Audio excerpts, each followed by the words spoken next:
لە ساڵی 1970ەوە لەلایەن ئیبراهیم پاشای بابان سلێمانی بنیادنرا. ئێستا 239 ڕۆژ بەسەر یادی بنیادنانی سلێمانی تێدەپەڕێت. ژمارەی چالاکی جیاواز بەڕێوە دەچن. لە ئەستەدیۆی کراوەی کوردستان 24ەوە هاوکارم هاوژین جەمال لە سلێمانیەوە لەگەڵم دەبێت. ئەوە توێژێکی تایبەتی بەمیادە دەبێت. هاوژینم کاتت باش. ئەم دێمە لای تۆ ئەتوانی و توێژەکەت دەست پێ بکەیت.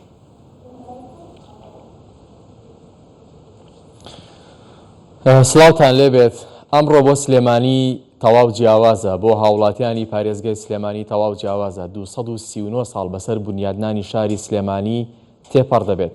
من لەم ستۆدیۆکراوەدا دەمەوێت بزانم سلێمانی پاش 239 ساڵ بەکوێ گەشتووە و ئایا حکوومەتی خۆجێی پارێزگای سلێمانی چی کردووە و داواکاریان چییە بۆ ئەوەی دۆخی پارێزگای سلێمانی، دۆخی هاوڵاتیانی پارێزگای سلێمانی بەرەو پێش ببرێت لە بابەتی خزمەتگوزاری و چەند بوارێکی دیکە. بۆ مەبەستەش بەڕێز دکتۆر هەڤاڵە بوبەکر پارێزگاری سلێمانی لە ستۆدیۆی کراوەی کوردستان 24 تایبەت بە ساڵیادی بنیادنانی 239 ساڵ بەسەر پارێزگای سلێمانیدا گفتوگوی لەگەڵ دەکەین و میوانمانە. دکتۆر زۆر بەخێراتی، زۆر سپاس، ئەمڕۆشت پیرۆز بێت.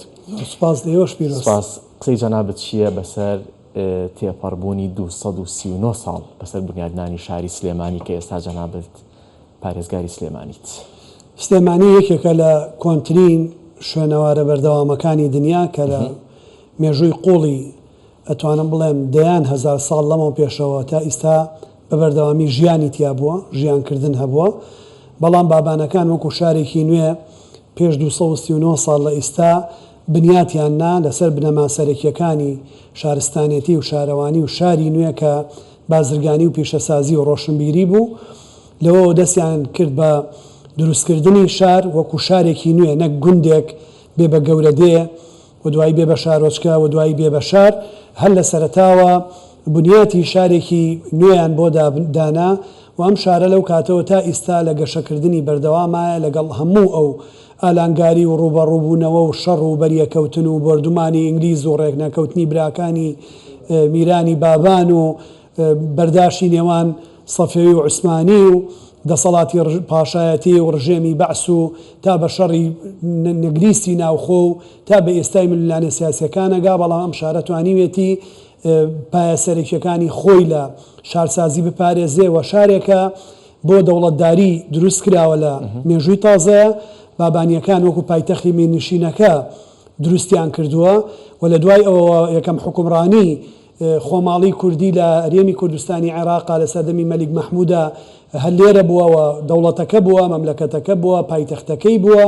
بۆیە ئەم شارە خۆی بەراورد دەکا بەو ڕابردووە درەوشاوەیی و لە سەردەمی زاموای زۆردێرینە پایتەختی ئەو شوێنە بووە، پایتەختی ویلایەتی شارە زۆر بووە. بای ئەوەندەی سلێمانی دەورودە تەسیری هەبووە، کەرکووک کەمتر خۆی پاوەتە پاڵ سلێمانی ڕۆڵێکی گرنگی هەبووە. و لە دوای کەوتنی دەوڵەتی عوسمانیش بنەوەرەکانمان کە گەڕانەوە سێ بنەمای شارستانێتی نوێیان بۆ زیاد کرد کە پەروەردە و فێرکردن و هونەرە جوانەکان و ئازادی و بەشداری ژنانە. بۆ ئێستا کۆمەڵگایەکی کراوەی هەیە، کۆمەڵگایەکی ناکۆک و جیاوازە، بەڵام بەردەوام لە گەشەکردن و بەرەو پێشچوونە. باشە دکتۆر، با بینە سەر بارودۆخی ئێستای پارێزگای سلێمانی بۆ پێی کە جەنابەت کەسی یەکەمی ئەم شارەی. بارودۆخی پارێزگای سلێمانی ئێستا چۆنەوە؟ تا چەند توانراوە پارێزگای سلێمانی تێکەڵ بە ململانی سیاسیەکان نەکرێت؟ و بە تایبەتی ئەمەوێت پرسیاری ئەوە بکەم، دۆخی خوێندن لە پارێزگای سلێمانی بەرەو کوێ هەنگاو دەنێت؟ دۆخی سلێمانی زۆر باشە لەو دوو بابەتەیانە بێ کە لە دەسەڵاتی حکومەتە خۆجیەکانی ئەویش مەسەلەی بودجەی پرۆژەکان و موچەخۆران و فەرمانبەران و مامۆستایانی بەڕێزە. لە ئەمە گرفتێکی گەورەی بۆ کۆی سێکتەرەکان بۆ دروستکردوین، بە تایبەتی بۆ پرۆسەی خوێندن. وەستانی پرۆسەی خوێندن و بایکۆت ئەنجامە. هۆکارەکەی خراپ ئیدارەدانی داراییە لە 32 ساڵی ڕابردووە و پێنەدانی موچەیە، دابەژنەکردنی موچەیە. واتە هۆکارەکە ئەبێمە هۆکارە سەرەکیەکە چارەسەرکەین، نەک تەنیا دابنیشین بە دیار ئەنجامەکانەوە، چونکە ئەنجامەکان ماتماتیکە، چارەسەر ناکرێن ئەگەر هۆکارەکان چارەسەر نەکەی.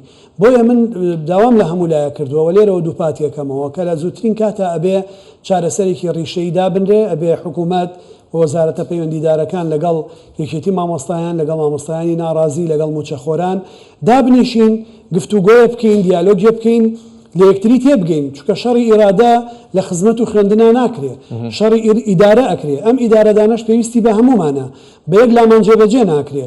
بۆیە پێویستە لە یەک تێگەیشتنمان هەبێ. ئەگەر فعلا قەیرانێکی بنەڕەتی ڕیشەییمان هەیە هی داراییە بێ چارەسەری بکەین هۆکاری سەرەکی ئەم کێشە داراییە گەڕێتەوە بۆی ئێمە لە سەرەتای دروستکردنی حکوومەتی هەرێمی کوردستانەوە تا بە ئیستا ئەگا دەسەڵاتدارەتیمان کردووە دەوڵاتدارەتیمان نەکردووە داهات و دەسەڵات و عسکەر و معلومات و لایەکایی ئەمنی دادگا هەموو ئەمانە بەیەکەوە بازار کۆنتترۆلی ئەم دوو حیزبە بوون و لە خستنەوەی ئیدارەیە لە 2005 تەنیا ئیدارەیەکی گرتوێتەوە دەسەڵاتێکی نەگرتوێتەوە بە معنای دارایی و بە معنای ئەمنیەت و عسکەر و معلومات بۆیە گرنگە ئیستا ئەم دوو دەسەڵاتدارەی کوردستان ئەوەی کە بۆ حیزبەکانی خۆیان لە داهاتی گشتی ئەیبەن یا لە داهاتی کوردستانی بن ئەوێ بیخەنەوە ناو خەزیێنەی دەوڵەتە بیخەنەوە بەردەمی حکوومەت بۆی حکوومەت بتوانێت ئەرکە گشتەکانی جێبەجێ بکات دووهەمیانە بێ حکوومەتی هەرێمی کوردستان سیاسەتێکی ئابووریە بێ تەنیا بە پشت بە داهاتی گومرگ و نەوت دەبەستێکە ئەمە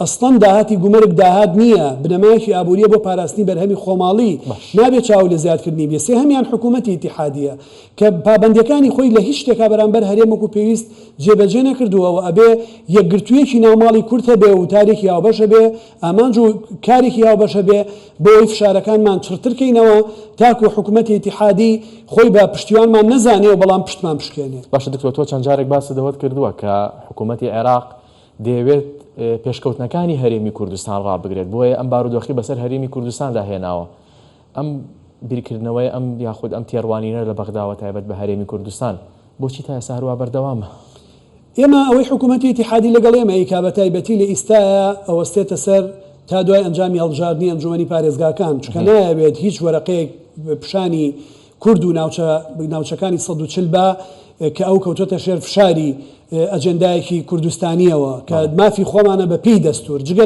لە ڕۆنەتەوەی و خەباتە نیشتیمانیەکە و ڕۆڵ و پێگەمان لە عێراقا دەستوری ژۆ مافانی بۆ سەلماندوین بەڵام ئەوانیان هەیەک و بانگەشەیەکی هەڵبژاردن بەکاری بێنن بۆ ئەوەی هەموو ئەو کوردانی ناوچەکانی 140 بە کەرکوک و بە خانەقین و بە جەلەلا و بە سعدیە و بە زەرباتیە و بە شنگال و بە تەلعفەر و بە شوێنەکانی تریشەوە دەنگ بۆ ئەوان بن و دەنگ بۆ شوێنێک بن لیستێک بن کە دوجار لەگەڵ حکوومەتی ئیتیحادی بڕوە بۆی ئیداری ئەو شوێنانە برن طبعاً کە ئیداری ئەو شوێنانەیان برد بەداخەوە لە ڕێکەوتنی ئەم یەکێتی و پارتی لەگەڵ لایەنەکانی تر بۆ ئەم هەڵبژاردنی پارێزگایانە ئەمان تەنیا فشاریان ئەوە بۆ بە ئاماری و سەرژمێری 57 هەڵبژاردن لەوێ بکرێ ئەوان زۆر بە ئاسانی ڕازی بوون بۆ لەبەرەوەی ئەمە گۆشتێکە کردویانە بەتەڵەکەەوە بۆ ئێمە کە دەرچوون و ئەو دەنگانیان هێناوە کوردی ئەو ناوچانیان خستە بەردەم دوو بەراورد حکوومەتێکی هەرێم کە 3 مانگە موچەی نەیەوە حکوومەتێکی ئیتیحادی کە مانگانە موچەیە لیترێ بنزین کە بە 450 دینارە لیترێ بنزین کە بە 1300 دینارە ئەمە چی فڕۆکەخانەیە کە لە سلێمانی داخراوە بەڵام لە کەرکوک لە هەفتەیەکا بۆ بە 12 ڕحلەی توژێ لەلای چیەکات ئەمە بۆ تەواوکەم ئەمانیان کە ئیدارەکانیان برد اینجا داوای نەخشەی کارژێڕی کەرکووکەکەن بە پێی 57 ئەو کاتە کفری ئەو کاتە چەمچەماڵ ئاڵتون کۆپری و شوێنەکانی تر ئەچێتەوە سەر کەرکوک و نەغازی کۆرمۆرە مێنێ نەنەوتی هاڤانا و بای حەسەن و بابەگۆڕور و زەمبورە بێنێ ئەو کاتەی تر ئەکەوینە سەر ساجی عالی دەست باش دکتۆر زۆر سوپاس کە لەم ستۆدیۆکراوەیەدا لەگەڵمان بەشدار بوویت دەست و چاو خۆش بێ سەرکەوتوبی وەڵام من دەگەڕێمەوە بۆ لای ئێوە چالاشیەکان تایبەت بە یادی 239 ساڵی بنیادنانی شاری سلێمانی لە پارێزگای سلێمانی بەردەوامە و ئەمڕۆ چالاکی جۆرا و جۆر بەڕێوەچوو ئێمە لەگەڵتان بەردەوام دەبین هەوڵین لە گەشتەکانی داهاتوو لەسەر چەند سێکتەرێکی جیاواز لە پارێزگای سلێمانی گفتوگۆ لەگەڵ میوانەکانمان بکەین. زۆر سوپاس هاوکارم هاوژین جەمال و توێژێکی هەبوو لەگەڵ هەڤاڵ ئەبوبەکر پارێزگاری سلێمانی لە یادی 239 ساڵی بنیادنانی سلێمانی لە سەدوی کراوەی کوردستان 24 زۆر سوپاس.